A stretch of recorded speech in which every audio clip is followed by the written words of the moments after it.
Halo everyone, kenalin nama gue Dimas MC dari Lingkar Inspirasi ID. Di sini gue punya konten spesial. Apa itu konten gue? Konten gue itu bercerita tentang masa lalu, bercerita tentang masa depan, bercerita tentang sejarah, maupun bercerita tentang hal-hal yang terjadi di masa kini, teman-teman.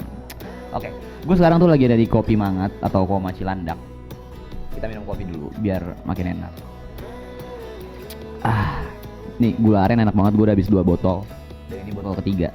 Gue selalu dari pagi di sini. Oke. Sebelum masuk ke pembahasan, gue minta kalian buat like, comment, subscribe. Buruan gue hitung. 1, 2, 3. Ya. Dor kelamaan.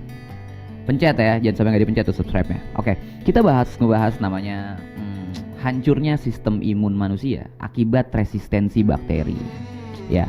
Jadi ini sebenarnya pembahasan yang mungkin jarang ya orang ngebahas hal ini gitu kan, karena apa yang gue bahas ini sebenarnya ngebahas tentang makhluk yang sangat kecil gitu. Jadi pada saat tahun 1920-an ketika Perang Dunia Pertama itu, ketika luka goresan itu sangat mematikan dan ketika satu bakteri bisa membunuh manusia dengan sangat cepat. Serem banget kan teman-teman.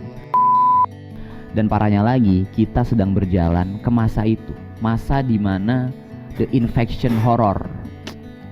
Kita bahas dulu aktor utama di permainan ini. Siapa lagi kalau bukan bakteri? Ya.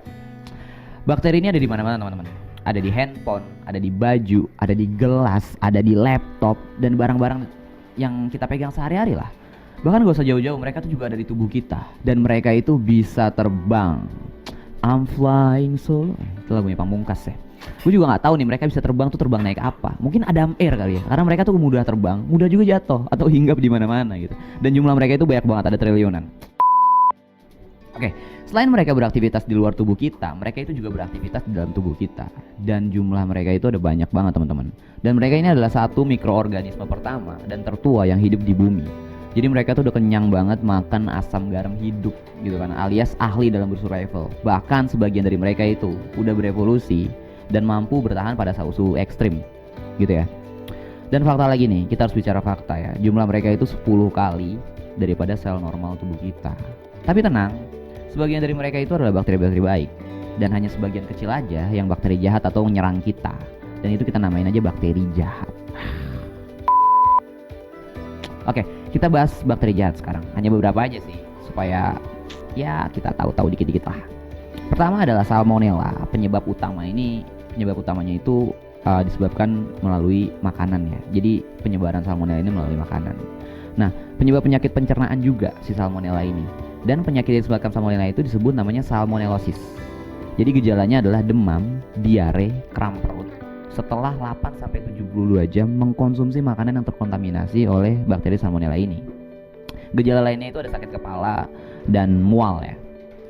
Yang kedua namanya rada susah nih, Staphylococcus aureus. Bakteri ini menyebabkan penyakit yang familiar nih di daerah kita, yaitu ada jerawat dan pneumonia. Pneumonia itu yang ada di corona juga ya. Nah, sebagian besar penyakit yang disebabkan bakteri ini memproduksi nanah, teman-teman. Yang ketiga ada Clostridium tetani, bakteri penyebab tetanus. Bakteri ini bersifat patogen dan mengeluarkan racun tetanospasmin ya. Racun ini bersifat neurotoksin yang menyerang saraf tepi manusia dan menyebabkan kejang otot, teman-teman. Racun ini juga menghasilkan sel darah merah ya. Dia ngancurin sel darah merah dan leukosit. Ya, bakteri-bakteri tadi itu ngeri banget pada masanya. Mungkin hari ini bisa kita tangkas, tapi pada saat itu kita nggak bisa nangkas itu semua. Dan pada 1920-an itu ketika ada infection horror itu, ketika seseorang ke kebun dan dia tergores oleh bunga mawar yang cantik yang bisa kalian kasih tuh buat pacar-pacar kalian itu dulu sangat mematikan, teman-teman. Orang itu langsung dilarikan ke rumah sakit dan dokter nggak bisa berbuat apa-apa untuk dia, dan hidupnya dia hanya bergantung pada keberuntungan. Gila banget gak? Kalian bisa bayangin kan gimana para tentara pada saat itu harus masuk ke hutan, harus nyemplung ke lumpur, harus berenang di laut dengan resiko tergores atau tertusuk benda asing gitu loh. Jadi infeksi itu sangat merajalela pada saat itu hingga seseorang berhasil menemukan penisilin. Jadi penisilin ini pertama kali ditemukan dan diberi nama itu pada 1928 sama Alexander Fleming, seorang ilmuwan Skotlandia. Oke. Jadi Fleming ini menyelidiki kapang hijau. Dan ternyata setelah diselidiki, si kapang hijau ini, dia ini setelah bersentuhan dengan bakteri, bakterinya ini mati. Gitu ya. Jadi si Fleming ini pinter banget teman-teman ya. Karena dia itu adalah maha guru bakteri ya. Penicillin adalah antibiotika pertama di antara antibiotik-antibiotik yang ada pada saat ini teman-teman. Dan antibiotik ini dapat membunuh kuman tanpa merusak sel yang ada dalam tubuh kita. Pantas aja ya, ini adalah sebuah penemuan yang sangat brilian. Jadi pantas sih kalau si Alexander Fleming ini dapat Nobel pada tahun 1944 dan 1945 dalam ilmu pengobatan. Tapi jangan senang dulu, bakteri sekarang itu jauh lebih kuat dan antibiotik sekarang udah gak sehebat dulu teman-teman. Kita yang bikin bakteri itu semakin kuat. Dan cara kerja antibiotik itu kan seperti ini. Mereka itu menghancurkan sel dinding pada bakteri teman-teman. Si antibiotik ini bekerja kayak gitu. Dia tuh ngancurin sel dindingnya dari si bakteri ini. Nah, bakteri ini juga itu pinter banget ya. Dia itu bisa mengelabui sistem imun kita. Ditambah alasan tadi dan jumlah mereka yang amat sangat banyak, tugas antibiotik itu lebih berat teman-teman. Antibiotik itu harus menuntaskan mereka semua. Karena itu adalah aturan pertama menjadi antibiotik. Jadi lu kalau jadi antibiotik nih, job desk utama lu itu ngebunuh semua bakteri tanpa lolos satupun gitu loh. Tapi kan job desk si antibiotik ini harus dibantu lu juga, gitu kan? Karena yang minum antibiotik itu lu. Dan emang kenapa sih kalau misalkan bakteri itu lolos 1 atau 2 gitu? Ya di awal kita udah bahas kalau misalkan bakteri ini adalah makhluk yang tahan banget survival, adalah makhluk yang jago banget untuk berevolusi bahkan ya. Dan kalau mereka itu lolos, mereka itu bisa bermutasi. Dan seleksi alam membuat mereka menjadi kebal. Nah, dengan meminjamkan info yang mereka punya kepada bakteri-bakteri lain, dengan sekejap mereka bisa membuat bakteri lain itu menjadi ikut kebal juga. Nah, bakteri-bakteri ini akhirnya berubah jadi super bakteria. Antibiotik yang sebelumnya mampu ngebunuh mereka, yang diresepin untuk lo nih buat penyakit lo, itu udah gak mampu lagi bunuh mereka tuh. Nah, akhirnya lu didosisin resep baru dengan dosis tinggi gitu kan. Dan balik lagi men, semakin tinggi dosis semakin bahaya.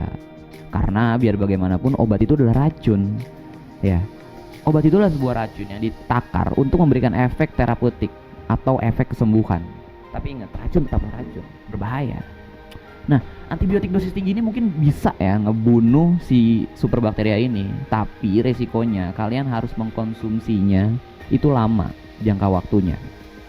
Dan gak semudah itu untuk membunuh si bakteri ini. Dan akhirnya apa? Kalian jadi resisten kalau kalian trader. Parahnya lagi, bakteri ini menularkan kekebalannya bukan hanya ke sesamanya aja.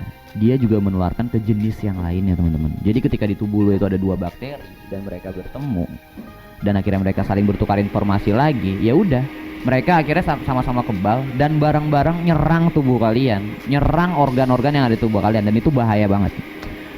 Karena superbakteri ini sekarang yang semakin kebal, manusia itu harus berhadapan dengan masalah yang jauh lebih besar lagi. Apa itu? The multiple antibiotic resistance.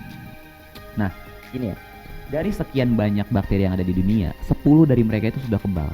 Mungkin beberapa kalian tuh tahu kayak bakteri E. coli, Staphylococcus aureus, dan Microbacterium. Nah, ketika bakteri ini tuh udah kebal dan selamat gitu.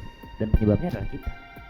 Iya kita, lu semua yang teledor itu penyebabnya lu semua. Pengen tahu nggak kenapa? Lanjut ya.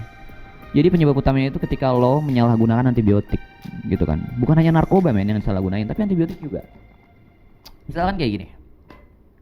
Orang ketika sakit dikit nih di Indonesia, masuk angin atau pusing, langsung beli antibiotik atau minum antibiotik sisa. Gitu kan. Atau ketika ibu-ibu nih yang parah nih, yang miris banget. Ibu-ibu ke apotik, dia beli antibiotik untuk anaknya yang cuman demam. Itu bahaya banget teman-teman. Dan parahnya lagi ya, apa ya, mereka ini minum antibiotik semudah itu gitu. Padahal antibiotik adalah jalan terakhir pengobatan. Bukan ketika kita pusing kita langsung minum, bukan ketika kita batuk dikit kita minum.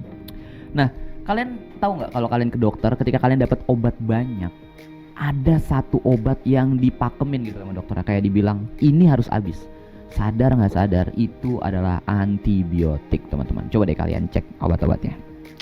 Nah, kenapa sih harus habis? Balik lagi ke yang tadi. Job desk utama dari si antibiotik ini adalah membunuh semua kuman. Salahnya kita adalah ketika gejala-gejala penyakit kita udah mulai mereda, kita berhenti mengonsumsi itu dan akhirnya banyak bakteri yang lolos dan menjadi kebal. Dan jangan berpikir tindakan kalian tadi itu hanya merugikan diri kalian sendiri. Enggak, kalian merugikan banyak orang. Karena bakteri itu dengan sangat mudah berpindah dari tubuh kalian, baik melalui droplet, atau kita ketika kita batuk atau bersin, maupun kotoran kita atau bahkan tangan kita. Dan kalian tahu kan bahayanya ketika mereka ketemu bakteri-bakteri yang lain ngumpul. Kita membantu mereka untuk membuat pasukan bakteri kebal. Gila nggak? Apa nggak makin gila? Dan bakteri-bakteri itu bisa nyerang kalian kapan aja. Dan yang lebih parah lagi, tukang daging sekarang nih menggunakan antibiotik untuk ngawetin dagingnya, gitu loh. Jadi bisa dipastikan itu bahwa antibiotik itu nggak mampu membunuh semua kuman yang ada di daging tersebut atau bakteri yang ada di daging tersebut. Dan parahnya lagi, daging itu kita makan. Lo, gue, dan kita semua makan. Ngeri banget nggak penyebarannya? Dan itu sangat cepat banget. Nah, tapi para ilmuwan itu nggak putus asa dengan ulah bakteri dan keteladanan manusia ini, teman-teman. Mereka menciptakan super antibiotik untuk berjaga-jaga ketika nggak ada lagi antibiotik yang bisa membunuh kuman. Dan kabar buruk ya teman-teman, pada tahun 2015 dikabarkan bahwa antibiotik colistin ini, si super antibiotik ini, dapat mengganggu kerja liver. Dan itu sangat berbahaya buat manusia, sehingga penggunaannya sangat ketat sekali, gitu loh. Dan itu hanya digunakan ketika terdesak banget gitu loh, supaya tidak membunuh pasien dan tidak menciptakan mega super bakteria. Gila. Nah, kabar yang lebih buruknya lagi, para pemotong babi beberapa tahun lalu ada berita itu menggunakan colistin sebagai pengawet dari daging itu. Kalian bisa bayangin gak? Kita hampir dibawa balik lagi ke the infection horror ketika nggak ada lagi antibiotik yang bisa membunuh kuman. Kita balik lagi ke malapetaka zaman dulu, ketika orang mati hanya karena goresan, ketika orang mati hanya karena satu bakteri, karena nggak ada yang mampu lagi ngebunuh bakteri tersebut. Dan masalahnya ada di kita, di keteladanan kita. Ya, mungkin itu yang bisa gue sampaikan dari sharing gue hari ini tentang bakteri. Mungkin kalian bisa komen di bawah untuk apalagi yang harus gue bahas dan yang harus gue share ke kalian. Dan yang jangan lupa ya, like, comment, subscribe, dan jangan lupa datang ke Koma. Oke, gue Dimas MC dari Lingkar Inspirasi ID. Thank you.